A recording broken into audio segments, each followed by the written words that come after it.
Hello students, आपका Avinash sir online classes में तहे दिल से स्वागत है।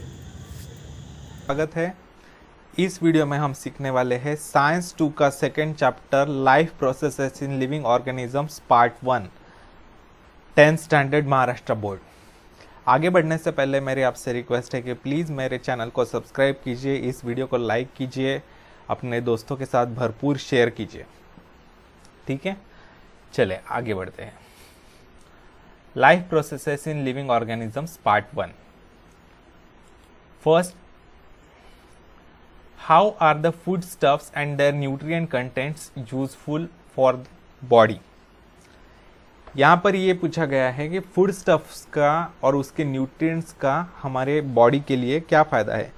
देखिए, फूड स्टफ्स जो हम खाते हैं, फूड वो डाइजेस्ट किया जाता है हमारे बॉडी में और कन्वर्ट किया जाता है, जो हमारे यूज़फुल न्यूट्रिएंट्स है उसमें कन्वर्ट किया जाता है और बाद में एनर्जी में कन्वर्ट किया जाता है। तो उस एनर्जी के मदद से हम हमारे बॉडी के अलग अलग फंक्शंस करते हैं, जैसे रेस्पिरेशन, रिप्रोडक्शन या फिर नर्वस सिस्टम के फंक्शंस वगैरह। ठीक है, डाइजेशन वगैरह। इस तरीके से फूड स्टफ का यूज़ होता है और बॉडी बिल्डिंग के लिए भी यूज़ होता है, ग्रोथ वगैरह के लिए। ठीक है, नेक्स्ट क्वेश्चन है, what is the importance of balance diet for body. देखिए, बैलेंस डाइट मतलब ऐसा डाइट जिसमें कार्बोहाइड्रेट्स हो, प्रोटीन्स हो, विटामिन्स हो, फैट्स हो, मिनरल्स हो, सही प्रमाण में, सही प्रोपोर्शन में होना चाहिए। सब कुछ ज़्यादा या कम नहीं चलेगा, तो उसे कहते हैं बैलेंस डाइट। बैलेंस डाइट हमारे हेल्थ के लिए बहुत ज़रूरी होता है। ठीक है, हमारी हेल्थ मेंटेनेंस के लिए बहुत ज़रूरी होता है। नेक्स्ट क्वेश्चन है, which different functions are perform by muscles in body. देखिए, हमारे बॉडी में 3 तरह के मसल्स होते हैं, वॉलंटरी मसल्स, इनवॉलंटरी मसल्स और कार्डियक मसल्स। वॉलंटरी मसल्स क्या काम करते हैं, मतलब हमारी मर्जी से जो काम हम करते हैं वो काम वॉलंटरी मसल्स द्वारा किया जाता है, जैसे हाथ हिलाना, पैर हिलाना, चलना, कूदना वगैरह। इनवॉलंटरी मसल्स हमारी मर्जी के बिना काम करते हैं, मतलब हमारे कंट्रोल में नहीं होता उनका काम। तो उनका एग्जांपल है, देखिए, स्टमक के मतलब स्टमक का डाइजेशन का जो फंक्शन होता है, वो मसल्स जो होते हैं वो इनवॉलंटरी होते हैं। फिर होते हैं कार्डियक मसल्स, वो जिंदगी मतलब जन्म से लेकर मृत्यु तक वो चलते रहते हैं, कार्डियक मसल्स कंटिन्यूअसली, इसलिए उनका खास थर्ड टाइप किया गया है। ठीक है, नेक्स्ट क्वेश्चन है, what is the importance of digestive juices in digestive system. देखिए, डाइजेस्टिव जूसेस जो रिलीज किए जाते हैं स्टमक में या इंटेस्टाइन में वगैरह, उनमें कई सारे एंजाइम्स होते हैं। एंजाइम्स क्या काम करते हैं, मतलब फूड का न्यूट्रिएंट्स डाइजेशन करके उसका कन्वर्जन न्यूट्रिएंट्स में करने का काम करते हैं, जो हमारे बॉडी के लिए यूजफुल होते हैं वो। तो वो जो केमिकल रिएक्शन होती है वो फास्ट करने के लिए कैटालिस्ट का काम करते हैं। कैटालिस्ट आपको पता है ना, केमिकल रिएक्शन को स्पीड बढ़ाने के लिए वो जो मटेरियल्स यूजफुल होते हैं उन्हें बोलते हैं कैटालिस्ट।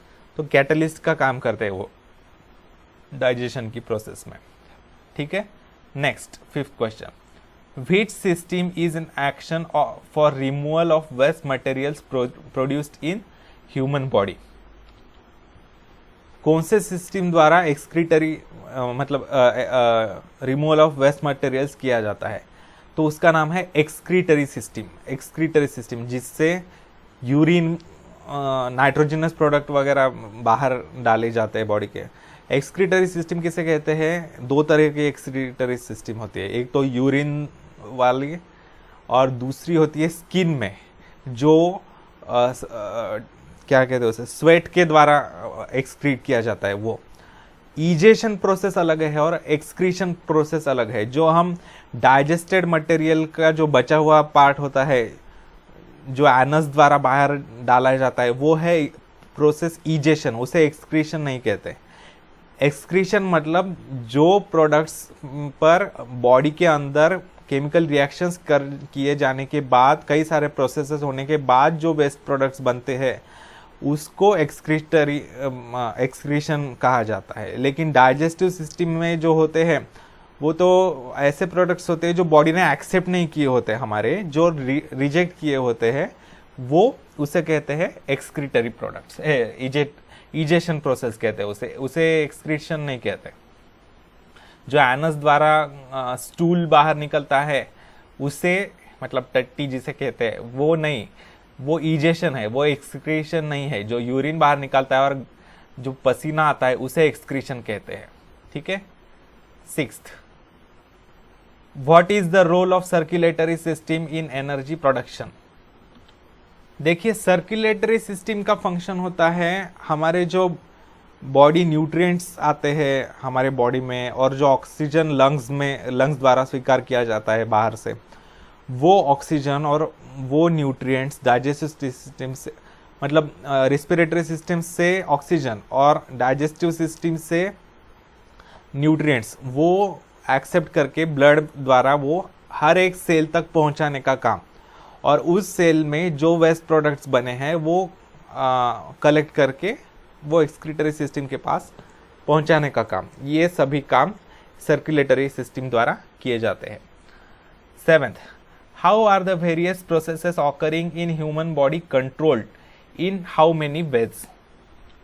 देखिए, ये जो अलग अलग प्रोसेसेस है जैसे डाइजेशन, सर्कुलेशन वगैरह, ये जो प्रोसेसेस है वो मतलब नर्वस सिस्टम द्वारा, मतलब ब्रेन और उसके जो सहयोगी होते हैं उनके द्वारा, और एंडोक्राइन सिस्टम मतलब ग्लैंड्स द्वारा, उनके द्वारा, जैसे पिट्यूटरी ग्लैंड होती है, थायराइड ग्लैंड होती है, उनके द्वारा कंट्रोल किया जाता है। ठीक है। आगे बढ़ते हैं। Living organisms and life processes. Various organ systems are continuously performing their functions in human body. कई सारे हमारे बॉडी में ऑर्गन सिस्टम्स है, वो अपने अपने काम करते रहते हैं।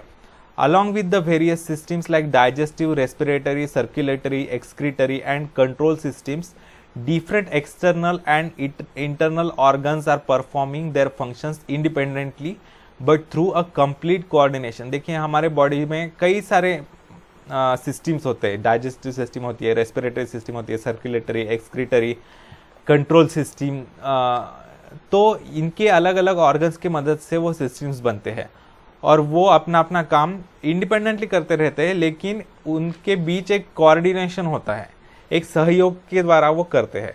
वो सहयोग करने का काम ब्रेन करता है, नर्वस सिस्टम करती है। This overall system is in action in more or less same ways in all organisms. देखिए, सभी ऑर्गेनिजम्स में नियरली ये सिस्टम सिमिलर तरीके से काम करती है। Those are in need of continuous source of energy for this purpose.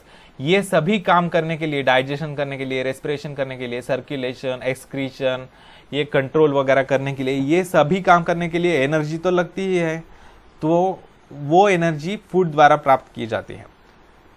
और फूड किससे बनता है, किन चीज़ों से बनता है mainly? They are in a need of continuous source of energy for this purpose. Carbohydrates, fats and lipids are the main sources of this energy and it is harvested by the mitochondria present in each cell। देखिए, ये carbohydrate, proteins भी आते हैं इसमें, और fats, ये main sources of energy होते हैं, और ये माइटोकॉन्ड्रिया द्वारा उनकी मतलब उनकी मदद से कार्बोहाइड्रेट्स, फैट्स, प्रोटीन्स को रिएक्ट करके माइटोकॉन्ड्रिया में एनर्जी बनाई जाती है। हर एक सेल में माइटोकॉन्ड्रिया, आपने स्ट्रक्चर ऑफ सेल पढ़ा है। It is not like that only food stuff is sufficient for energy production but oxygen is also necessary. देखिए, सिर्फ फूड खाना खाकर तो नहीं चलता, हमें ऑक्सीजन की भी ज़रूरत होती है रेस्पिरेशन द्वारा। एक मतलब फूड के बिना भी तो हम कुछ दिन रह सकते हैं, लेकिन ऑक्सीजन के बिना हम कुछ मिनट भी नहीं रह सकते। ठीक है, तो ऑक्सीजन नेसेसरी होता है। All these, that is food stuffs and oxygen, are transported up to the cell via circulatory system. तो ये जो है फूड और ऑक्सीजन, वो सर्कुलेटरी सिस्टम द्वारा हर एक सेल तक पहुंचाया जाता है। Besides, it is coordinated by the control system of the body. That is, each life process contributes in its own way in the process of energy production. तो देखिए ये सभी इनके ऊपर कंट्रोल करने का काम होता है कंट्रोल सिस्टम का, मतलब नर्वस सिस्टम और एंडोक्राइनल सिस्टम का। तो ये सभी जो होते हैं उनके द्वारा कंट्रोल किया जाता है और कोऑर्डिनेशन में काम किया जाता है। तो इन्हें अलग अलग लाइफ प्रोसेसेस कहते हैं। Functioning of all these life processes also requires the energy. तो ये सभी काम करने के लिए भी एनर्जी की ज़रूरत होती है। Human and other animals consume the fruits and vegetables. Human जो होते हैं और बाकी एनिमल्स जो होते हैं वो फूड के तौर पर क्या खाते हैं? फ्रूट्स खाते हैं, वेजिटेबल्स खाते हैं, अनाज खाते हैं। प्लांट्स आर ऑटोट्रॉप्स, मतलब प्लांट्स अपना फूड खुद बनाते हैं फोटोसिंथेसिस प्रोसेस द्वारा, सनलाइट की मदद से। They prepare their own food. They utilize some of the food for themselves, whereas remaining is stored in various parts like fruits, leaves, stem, roots, etc. देखिए वो अपने ज़रूरत का अपना यूज़ कर लेते हैं और बाकी बचा हुआ जो है फूड जो उनके द्वारा बनाया गया है वो फ्रूट्स में, लीव्स में, स्टेम में, रूट्स में स्टोर करते हैं। We consume all these various plant materials and obtain various nutrients like carbohydrates, fats, proteins, vitamins, minerals, etc. हम वो प्लांट्स को खाते हैं और उनकी मदद से हमें carbohydrates, fats, proteins, vitamins, minerals वगैरह मिलते हैं। Which food materials do we consume to obtain these nutrients? We obtain the carbohydrates from milk, fruits, jaggery मतलब गुड़, cane sugar, vegetables, potatoes, sweet meats and cereals like wheat, maize, ragi, jowar, millet, rice, etc. तो हम carbohydrates के sources क्या है? Milk है, दूध है, फल है अलग अलग, गुड़ है, केन शुगर है, शक्कर है, वेजिटेबल्स है, सब्जियां, पोटॅटोज, स्वीट पोटॅटोज, शकरकंद, रताळे ज्याला म्हणतात, स्वीट मीट, ठीक है। सीरियल्स होते अनाज, धान जैसे गेहूं, maize, ragi, jowar, millet, rice etcetera. We get 4 kilo calorie energy per gram of carbohydrates. 1 gram carbohydrates के हमें 4 किलो कैलोरी एनर्जी मिलती है। Let us study the way by which this energy is obtained. Many players are seen consuming some food stuffs during breaks of the game. देखिए why may the players consuming these food stuffs, ये पूछा गया है यहाँ पर। तो इसका answer है अपनी एनर्जी को बरकरार रखने के लिए वो बीच बीच में ब्रेक्स के दौरान खाते रहते हैं, थोड़ा बहुत, बहुत नहीं। What is respiration? How does it occur? देखिए रेस्पिरेशन मतलब जो फूड हमने इनटेक किया है, अंदर लिया है, उसका ऑक्सीडेशन करके एनर्जी में कन्वर्जन करना, उसे कहते हैं respiration. How does it occur? देखिए रेस्पिरेशन मेनली 2 स्टेजेस पर होता है। एक कहते हैं मतलब बॉडी लेवल पर और एक सेल लेवल पर, सेल्यूलर लेवल पर। बॉडी लेवल पर जो होता है उसे कहते हैं एक्सटर्नल रेस्पिरेशन और दूसरा है सेल्यूलर रेस्पिरेशन। बॉडी लेवल पर क्या होता है यहाँ पर देखेंगे, नाक के द्वारा हम हवा अंदर लेते हैं लंग्स में। तो लंग्स में ये जो अल्वियोलाई होते हैं, अल्वियोलस जिन्हें कहते हैं, ऐसे छोटे छोटे गुब्बारे होते हैं, वो फूंकते हैं और बंद होते हैं। तो यहाँ पर ऑक्सीजन एक्सेप्ट किया जाता है ब्लड में और वो ब्लड में ट्रांसफ़र किया जाता है, और कार्बन डाइऑक्साइड जो है वो दोबारा इस ट्रैकिया में डाला जाता है, मतलब अल्वियोलाई में डाला जाता है। वो ट्रैकिया के द्वारा वापस नाक के द्वारा बाहर निकल आता है। मतलब कार्बन डाइऑक्साइड बाहर आता है और ऑक्सीजन एक्सेप्ट किया जाता है, ब्लड में एक्सेप्ट किया जाता है। तो उसे कहते हैं एक्सटर्नल रेस्पिरेशन। जो हवा अंदर लेते हैं उसे कहते हैं इनहेलेशन, और हवा बाहर छोड़ते हैं उसे कहते हैं एक्सहेलेशन। दूसरा जो होता है सेल्यूलर लेवल का रेस्पिरेशन, वो जो होता है वो हर एक सेल में, सेल के माइटोकॉन्ड्रिया में, वहाँ पर मतलब आरबीसीज मतलब ऑक्सीजन कैरी करवा के ले जाती है, red blood cells oxygen carry करवा की जाती है हर एक सेल तक जो माइटोकॉन्ड्रिया में दिया जाता है। तो वो ऑक्सीजन जो है वो न्यूट्रिएंट्स और ऑक्सीजन की रिएक्शन करवाई जाती है माइटोकॉन्ड्रिया द्वारा और एनर्जी रिलीज की जाती है ATP molecules and adenosine triphosphate, इसके बारे में हम आगे पढ़ने ही वाले हैं। तो वो है सेल्यूलर लेवल का रेस्पिरेशन। ठीक है, इस तरह के 2 रेस्पिरेशन होते हैं। Living organism and energy production, observe and label the diagram given beside. अभी इनके मैं एक एक के नाम बताता हूं, आप लिख लीजिए। ठीक है, चलिए लिख लीजिए। यहां पर लिखिए नोज, ये नाक है, नोज, NOSE। ठीक है, ये तो है पता आपको, मुंह है, ये माउथ, MOUTH, माउथ। ठीक है, ये जो है इसे कहते हैं लैरिंग्स, लैरिंग्स, LARYNX, LARYNX, लैरिंग्स कहते हैं इसे, ये जो पार्ट है।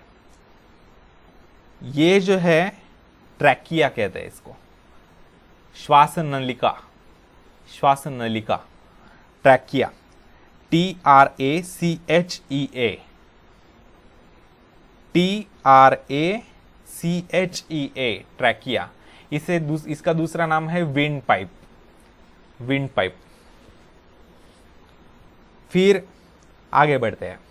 ये जो ब्रांचेस हैं लंग्स में उसे कहते हैं ब्रोंकाई, ब्रोंकाई, BRONCHI,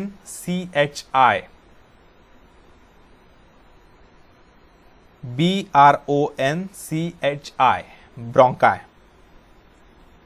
ये तो आपको पता है, ये लंग्स है, ये बाहर से है और इसे कट करके वर्टिकल सेक्शन है ये लंग का। ठीक है, लंग्स, LUNGS। ठीक है, और ये जो है यहां पर एक मसल का पर्दा होता है, कर्टन, जो नीचे के ऑर्गन्स मतलब लीवर होता है या स्टमक वगैरह होता है, पेट के जो ऑर्गन्स होते हैं उनको सेपरेट करता है लंग्स से, मतलब डाइजेस्टिव सिस्टम के ऑर्गन्स को सेपरेट करता है रेस्पिरेटरी सिस्टम से। ठीक है, उनको सेपरेट करने के लिए ये डायफ्राम होता है। और ये लंग्स जब मतलब छोटे और बड़े होते हैं हवा लेने के बाद और छोड़ने के बाद, तो ये जो मसल है वो ऊपर नीचे होता है। मतलब ये जब डायफ्राम इसे कहते हैं, डायफ्राम जब नीचे जाता है तब ये जगह बड़ी होती है और बाहर से हवा अंदर आती है, और ये जब डायफ्राम ऊपर जाता है तब ये दबाता है लंग्स को और फिर उसके कारण हवा बाहर चली जाती है। ठीक है, उसे कहते हैं डायफ्राम, डायफ्राम, DIAPHRAGM, जी साइलेंट है यहां पर, डायफ्रागम नहीं है, ये इसका प्रोनाउंसिएशन डायफ्राम है, DIAPHRAGM। ठीक है, डायफ्राम। और ये जो दिखाए गए हैं अंगूर की तरह, ये जो है ये हर एक ब्रोंकाई के एंड में होते हैं। ब्रोंकाई हमने देखा है, ये जो ब्रांचेस होते हैं ब्रोंकाई के एंड में ऐसे अंगूर होते हैं जहां पर ब्लड वेसल्स आते हैं, ब्लड वेसल्स अलग अलग, जहां पर एक्सचेंज होता है ब्लड में ऑक्सीजन का मतलब आया हुआ ऑक्सीजन इन्हें सप्लाई किया जाता है ब्लड को, और ब्लड में जो वेस्ट कार्बन डाइऑक्साइड बना है वो बाहर हवा में मिक्स किया जाता है। यहाँ पर अल्वियोलाई, इन्हें कहते हैं अल्वियोलाई, अल्वियोलाई, ALVO, सॉरी, ये मतलब ये प्लूरल फॉर्म जो है उसका उसे कहते हैं अल्वियोलाई, और सिंगुलर फॉर्म जो है उसे कहते हैं अल्वियोलस। अल्वियोलस जो है वो सिंगुलर है, एक वचन, और अल्वियोलाई जो है वो प्लूरल है, बहुवचन, अनेक वचन। तो अल्वियोलस का स्पेलिंग लिख लीजिए, ALVEOLUS, ALVEOLUS, अल्वियोलस। और अल्वियोलाई का स्पेलिंग है ALVEOLI, ALVEOLI। तो ये है ह्यूमन रेस्पिरेटरी सिस्टम। ठीक है, सारे नाम क्लियर हो गए।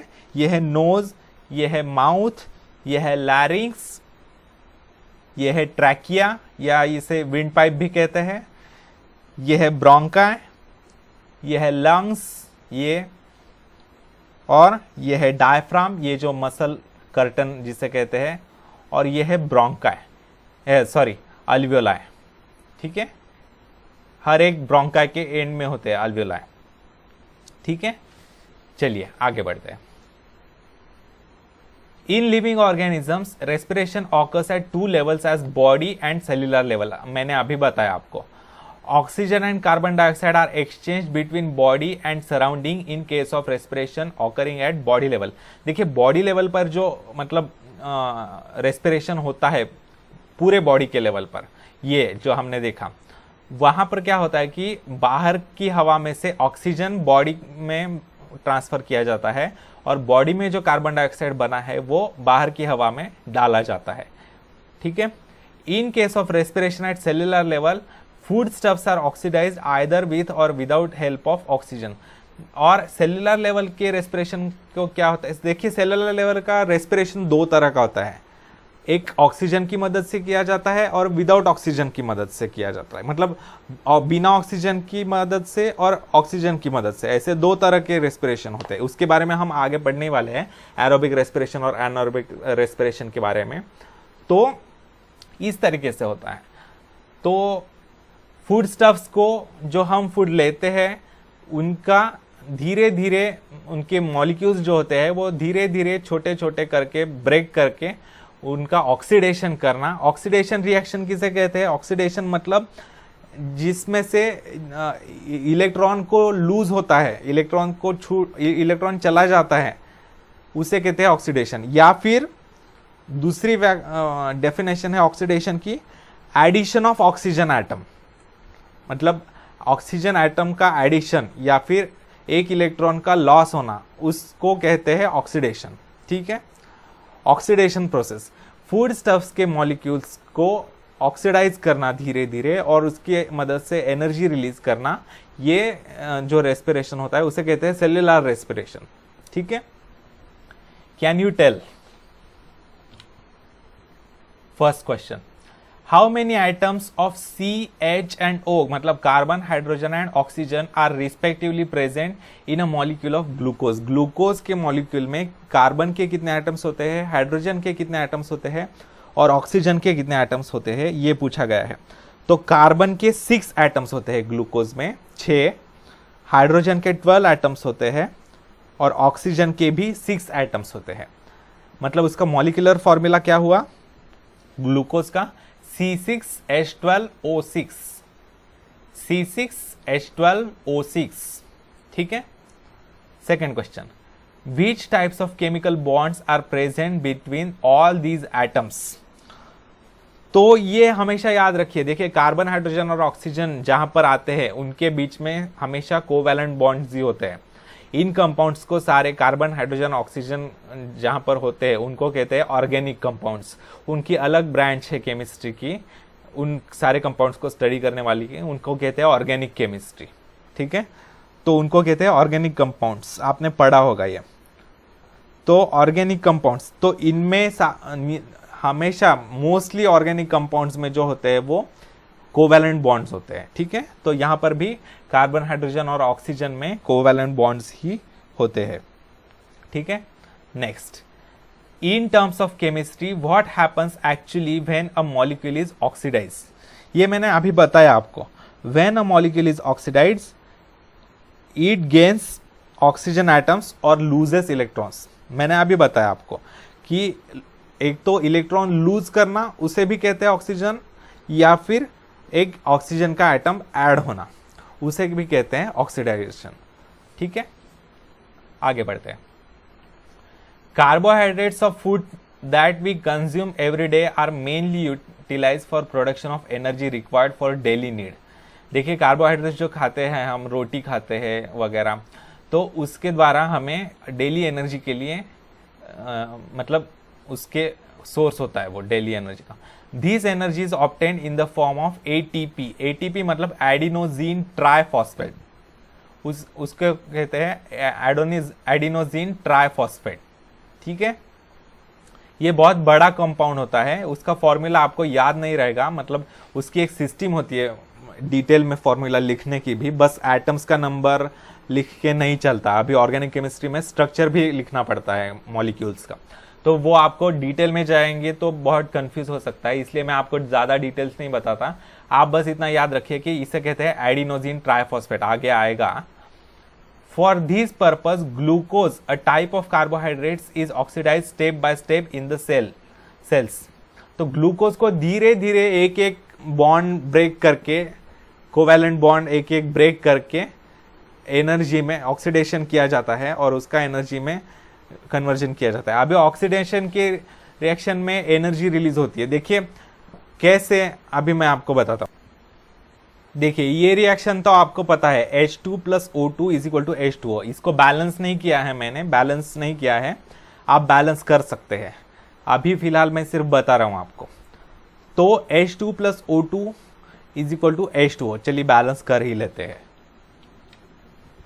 तो 2 हाइड्रोजन के एटम्स प्लस 1 ऑक्सीजन का एटम तो बनता है, ये जब रिएक्ट होते हैं एक दूसरे के साथ कंबाइन होते हैं तब 2 वाटर के मॉलिक्यूल्स बनते हैं और हीट रिलीज होती है, एनर्जी रिलीज होती है। मतलब देखिए इनके बीच में जब बॉन्ड बनता है तब क्या होता है, हीट रिलीज होती है। तो ये रिएक्शन कैसी हो गई, एक्सोथर्मिक रिएक्शन हो गई। उसी तरीके से यहां पर जो बताया गया है कि glucose, this energy is obtained from the, for this purpose glucose, a type of carbohydrates, is oxidized step by step in the cells। मतलब ग्लूकोज का जो मॉलिक्यूल होता है उसके एक एक बॉन्ड को ब्रेक किया जाता है और वो रिएक्शन जो होती है वो एक्सोथर्मिक होती है। ठीक है, एक्सोथर्मिक मतलब उसमें से एनर्जी रिलीज होती है, एनर्जी, और वो एनर्जी जो रिलीज हुई है वो एटीपी मॉलिक्यूल्स में स्टोर की जाती है। बस इतना याद रखिए आप, थोड़ा सा कंफ्यूज होगा आपको, थोड़ा सा डिफिकल्ट लगेगा, लेकिन ये समझ लीजिए कार्बोहाइड्रेट्स को और ग्लूकोज को धीरे धीरे ब्रेक किया जाता है। ब्रेक किया जाता है मतलब फिजिकली नहीं ब्रेक किया जाता, उसके मॉलिक्यूल को धीरे धीरे ब्रेक किया जाता है। ठीक है, उसके मॉलिक्यूल को छोटे मॉलिक्यूल्स में, अगर यही समझ लीजिए आप, तो देखिए वाटर मॉलिक्यूल को ब्रेक करके हम उससे ऑक्सीजन और हाइड्रोजन बना सकते हैं। इससे उल्टी रिएक्शन अगर आप इमेजिन करेंगे तो वाटर मॉलिक्यूल को ब्रेक करके, वाटर को ब्रेक करके ऑक्सीजन और हाइड्रोजन गैसेस रिलीज हो सकते हैं। ठीक है, इलेक्ट्रोलिसिस ऑफ वाटर आपने पढ़ा होगा ना, इलेक्ट्रोलिसिस ऑफ वाटर। तो इलेक्ट्रो मतलब इलेक्ट्रिक करंट की मदद से, और लाइसिस मतलब ब्रेकिंग, टूटना, तोड़ना। देखिए हम वाटर को तोड़ रहे हैं, मतलब वाटर मॉलिक्यूल को तोड़ रहे हैं, उसके हाइड्रोजन और ऑक्सीजन एटम्स को सेपरेट कर रहे हैं, इसे बोलते हैं तोड़ना या ब्रेकिंग। ठीक है, तो एक्चुअल में तोड़ना मतलब वाटर का अगर आइस होता तो उसको हथौड़ी से मारकर हमने तोड़ डाला, ऐसा नहीं है, ये केमिकल लेवल का ब्रेकिंग है। ठीक है, समझ में आ गया ब्रेकिंग का मतलब। तो इसी तरीके से ग्लूकोज को ब्रेक करके धीरे धीरे छोटे मॉलिक्यूल्स में रूपांतरित किया जाता है, और वो जो रिएक्शन होती है वो एक्सोथर्मिक होती है, मतलब वो जो रिएक्शन होती है वो एनर्जी रिलीज करने वाली रिएक्शन होती है। ठीक है, उससे हमें एनर्जी मिलती है और उस एनर्जी से हम हमारे अलग अलग फंक्शंस करते हैं। जैसे मैं इस समय आपको बात करके सिखा रहा हूं, वो फंक्शन भी उससे जो एनर्जी मुझे मिली है उसकी मदद से मैं ये सभी काम कर रहा हूं। This is called as cellular respiration. तो इसको कहते हैं cellular respiration. Cellular respiration occurs among the living organisms by 2 methods. 2 method से होता है। These 2 methods are aerobic respiration, मतलब ऑक्सीजन इज इन्वॉल्व। जिस रेस्पिरेशन में, देखिए रेस्पिरेशन भी 2 तरह के हैं। आपको ऐसा लगता होगा कि रेस्पिरेशन मतलब ऑक्सीजन होना ही चाहिए, तो ऐसा नहीं है, बिना ऑक्सीजन के भी रेस्पिरेशन हो सकता है। तो जो रेस्पिरेशन ऑक्सीजन की मदद से होता है उसे कहते हैं एरोबिक रेस्पिरेशन। ठीक है, ऑक्सीजन इज इन्वॉल्व। एंड दूसरा जहां पर ऑक्सीजन इन्वॉल्व नहीं होता, बिना ऑक्सीजन का जो रेस्पिरेशन होता है उसे कहते हैं एनारोबिक रेस्पिरेशन, ठीक है। दूसरा जो होता है वो एनारोबिक रेस्पिरेशन, जहां पर oxygen is not involve. In aerobic respiration glucose is oxidized in 3 steps. अभी एरोबिक रेस्पिरेशन कैसे होता है, मतलब ऑक्सीजन वाला रेस्पिरेशन कैसे होता है वो देखेंगे। ग्लूकोज जो होता है वो 3 स्टेप्स में ब्रेक किया जाता है। First step glycolysis. देखिए हमने अभी बताया था आपको कि इलेक्ट्रोलिसिस ऑफ वाटर, मतलब इलेक्ट्रिक करंट की मदद से वाटर का लिसिस करना, मतलब ब्रेक करना वाटर के मॉलिक्यूल को। वैसे ही यहां पर क्या बोला गया है, ग्लाइकोलिसिस। ग्लाइकोलिसिस मतलब ग्लूकोज मॉलिक्यूल का लिसिस, ग्लूकोज का ब्रेकिंग। लिसिस मतलब ब्रेकिंग, ग्लूकोज मॉलिक्यूल को ब्रेक करना। Process of glycolysis occurs in cytoplasm. Cell के जो साइटोप्लाज्म होता है उसमें ग्लाइकोलिसिस की प्रोसेस होती है। A molecule of glucose is oxidized step by step in this process and 2 molecules of each pyruvic acid ATP NADH2। NADH2 का detail नाम आपको आगे आएगा तब आपको पता चल जाएगा। And water are form. देखिए इतने सारे मॉलिक्यूल्स बनते हैं, एक बड़ा मॉलिक्यूल ग्लूकोज का ब्रेक करके उसकी मदद से उसके टुकड़े किए जाते हैं पायरुविक एसिड में, ATP में, NADH2 में और वाटर में। इतने सारे टुकड़े किए जाते हैं। ये पूरे देखिए फाइनल प्रोडक्ट्स जो होते हैं, अगर पूरी तरीके से तोड़ दिया जाता ग्लूकोज को तो छोटे छोटे मॉलिक्यूल्स बनते हैं, सिर्फ H2O वाटर मॉलिक्यूल और CO2 कार्बन डाइऑक्साइड। वाटर और कार्बन डाइऑक्साइड ये फाइनल प्रोडक्ट्स होते हैं। लेकिन अगर एक ही झटके में तोड़ दिया जाता पूरा फाइनल स्टेज तक तो वो बनते, लेकिन ये फाइनल स्टेज नहीं है। ये क्या बोल रहे हैं, धीरे धीरे हम ब्रेक कर रहे हैं, step by step oxidize, step by step धीरे धीरे एक एक बॉन्ड को ब्रेक किया जा रहा है ताकि वो जो एनर्जी हमें मिल रही है उसका यूटिलाइजेशन किया जा सके। देखिए अगर आप समझ लीजिए आपके घर में एक सिलेंडर है, आप गैस का सिलेंडर है, तो आप क्या करते हैं, उसे गैस की सिगड़ी बिठाते हैं और उसका जो बटन होता है वो यूज करके आप कंट्रोल तरीके से गैस को रिलीज करते हैं, बाहर आते हैं और उसको लाइटर से आग लगाकर धीरे धीरे यूज करते हैं। तो उसका यूज किया जा सकता है। यूज करने के लिए हमें सिगड़ी का और कंट्रोल रिलीज का यूज होना चाहिए। अगर एक ही बार गैस का एक्सप्लोजन हो जाए तो वो हार्मफुल होता है। गैस सिलेंडर का एक्सप्लोजन हो जाए एक ही बार में तो पूरे घर को आग लग जाएगी, तो वो हार्मफुल होता है। वैसा हमें नहीं करना, धीरे धीरे एनर्जी रिलीज करनी है ताकि वो एटीपी में स्टोर की जा सके, एटीपी मॉलिक्यूल्स में एनर्जी स्टोर की जा सके। तो धीरे धीरे a molecule of glucose is oxidize step by step in this process and 2 molecules of each, that is pyruvic acid, ATP, NADH2 and water are formed। तो इतने सारे मॉलिक्यूल्स बनते हैं, ठीक है। Molecules of pyruvic acid formed in this process are converted into molecules of acetyl coenzyme A। ये coenzyme है, acetyl coenzyme A, 2 molecules of NADH2 and 2 molecules of CO2। CO2 और H2O बनने के बाद अभी आगे रिएक्शन नहीं हो सकती उनकी, ये फाइनल प्रोडक्ट्स होते हैं, कार्बन डाइऑक्साइड और वाटर, ये याद रखिए। And 2 molecules of CO2 are released during this process। ठीक है, मतलब एनर्जी रिलीज होने वाले फाइनल प्रोडक्ट्स नहीं। बाकी कार्बन और ऑक्सीजन की ब्रेक करके कार्बन और ऑक्सीजन रिलीज किए जा सकते हैं, लेकिन उसमें से एनर्जी रिलीज नहीं होती। एनर्जी रिलीजिंग प्रोडक्ट जो होते हैं फाइनल जो होते हैं ऑर्गेनिक केमिस्ट्री में, वो कार्बन डाइऑक्साइड और वाटर, बस इतने ही होते हैं। ठीक है, आगे बढ़ते हैं। 2 ट्राई कार्बोक्सिलिक एसिड साइकिल, ये सेकेंड स्टेप है। बोथ मॉलिक्यूल्स ऑफ एसिटिल कोए enter into the mitochondria. Mitochondria में एंटर होते हैं। माइटोकॉन्ड्रिया आपने सीखा है स्ट्रक्चर ऑफ सेल में। तो मॉलिक्यूल्स ऑफ एसिटिल कोए जो होते हैं 2, वो माइटोकॉन्ड्रिया में एंटर होते हैं। Cyclic chain of reactions called as tricarboxylic acid cycle is operated in it in the mitochondria. तो एक साइक्लिक रिएक्शन होती है साइकिल में, तो वो उसका नाम है ट्राई कार्बोक्सिलिक एसिड साइकिल। वो बनाई जाती है, कैरी करवाई जाती है माइटोकॉन्ड्रिया में। Acetyl part of acetyl CoA is उसे एसिटिल कोएंजाइम ए को एसिटिल को ए भी कहते हैं शॉर्ट फॉर्म। तो acetyl part of acetyl CoA is completely oxidized through this cyclic process and molecules of carbon dioxide, hydrogen, NADH2, FADH2 are derived। देखिए acetyl part जो होता है acetyl कोए का, उसका ऑक्सीडेशन करवाया जाता है, ठीक है, पूरी तरीके से। मैंने बोला आपको कि जब पूरी तरीके से ऑक्सीडेशन होता है तब फाइनल प्रोडक्ट होते हैं कार्बन डाइऑक्साइड और वाटर, ठीक है। तो उसके बाद फर्दर ऑक्सीडेशन पॉसिबल नहीं होता, लेकिन इसमें से और दो प्रोडक्ट्स बनते हैं NADH2 और FADH2। वो क्या होते हैं वो आगे चलकर हमें पता चल जाएगा। ट्रेलर के दौरान क्लाइमैक्स मत देखिए, इसलिए मैं आपको बता नहीं रहा अभी।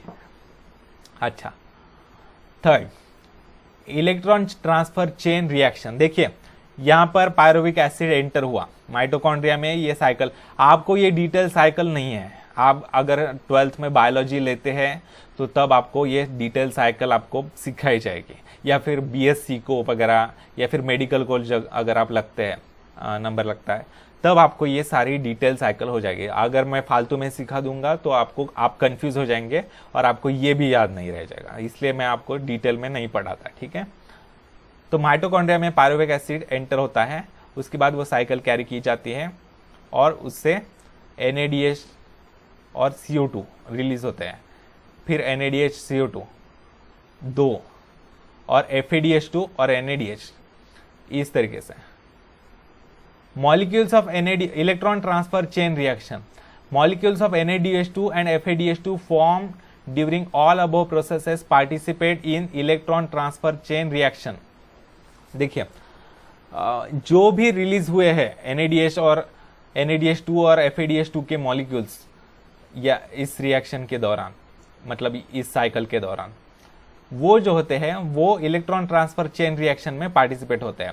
Due to this 3 molecules of ATP are obtained from each NADH2 molecule and 2 molecules of ATP from each FADH2 molecule। देखिए एक NADH2 मॉलिक्यूल की मदद से 3 ATP के मॉलिक्यूल्स बनाए जाते हैं। देखिए ATP मतलब इसे कहते हैं currency, energy currency of body.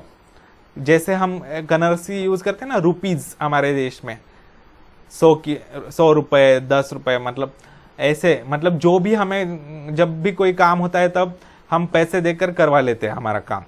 तो इस तरीके से ATP एनर्जी करेंसी है हमारे बॉडी में। मतलब जब भी हमारे बॉडी में कोई एनर्जी की जरूरत पड़ती है, जब कोई काम होता है, तब काम करने के लिए एनर्जी की जरूरत पड़ती है, तब ATP के मॉलिक्यूल्स को मतलब एडिनोसिन ट्राइफॉस्फेट, ट्राइफॉस्फेट मतलब फॉस्फेट के 3 बॉन्ड्स जोड़े हुए होते हैं उसको, तो वो एक बॉन्ड ब्रेक करके उसको कन्वर्ट किया जाता है एडिनोसिन डाइफॉस्फेट में। मैंने आपको बताया है मोनो, डाई, ट्राई। ये मोनो मतलब एक, ये सारे ग्रीक भाषा में है। मोनो मतलब एक, डाई या बाय मतलब 2, ट्राई मतलब 3, टेट्रा मतलब 4, पेंटा मतलब 5, हेक्सा मतलब 6, सेप्टा मतलब 7, ऑक्टा मतलब 8, नोना मतलब 10, डेका मतलब नोना मतलब 9, डेका मतलब 10, ठीक है। तो ATP मतलब एडिनोसिन ट्राइफॉस्फेट, मतलब जिसमें 3 फॉस्फेट बॉन्ड्स है, उसमें से एक फॉस्फेट बॉन्ड ब्रेक किया जाता है और एनर्जी रिलीज होती है और ADP में कन्वर्ट हो जाता है वो एडिनोसिन डाइफॉस्फेट में। तो वो एनर्जी जब रिलीज होती है तब उस एनर्जी की मदद से जो भी काम करवाना है वो किया जाता है।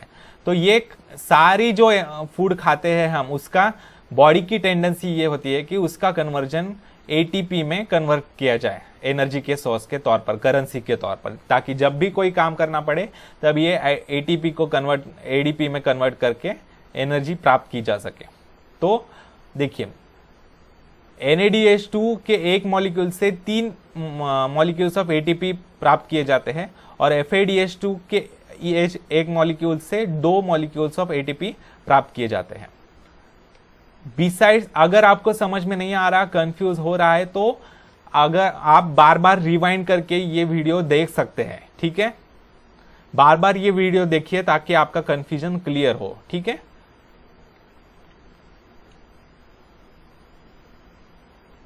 Besides ATP, water molecules are also formed in this reaction.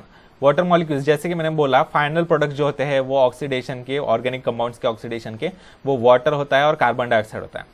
Electron transfer chain reaction is operated in mitochondria only. तो ये जो इलेक्ट्रॉन ट्रांसफर चेन रिएक्शन है वो सिर्फ और सिर्फ माइटोकॉन्ड्रिया में ही होती है। Thus, a molecule of glucose is completely oxidized in aerobic respiration and molecules of carbon dioxide and water are produced along with energy। ठीक है, तो कार्बन डाइऑक्साइड और वाटर फाइनल प्रोडक्ट्स बन जाते हैं और एनर्जी रिलीज हो जाती है। अभी देखिए यहाँ पर NADH2 FADH2 का लॉन्ग फॉर्म दिया गया है, ये हमेशा आपको याद रखना है, ऑलवेज रिमेंबर। NADH2 मतलब nicotinamide adenine dinucleotide, nicotinamide adenine dinucleotide. इसका मॉलिक्यूलर फॉर्मूला देखिए। अभी ऑर्गेनिक कंपाउंड्स का मैंने जैसे कि बताया, सिर्फ एटम्स के नंबर्स जैसे H2O, 2 हाइड्रोजन के एटम्स और 1 ऑक्सीजन का एटम, ऐसे बताकर नहीं चलता, उसका स्ट्रक्चर भी लिखना पड़ता है मॉलिक्यूल का।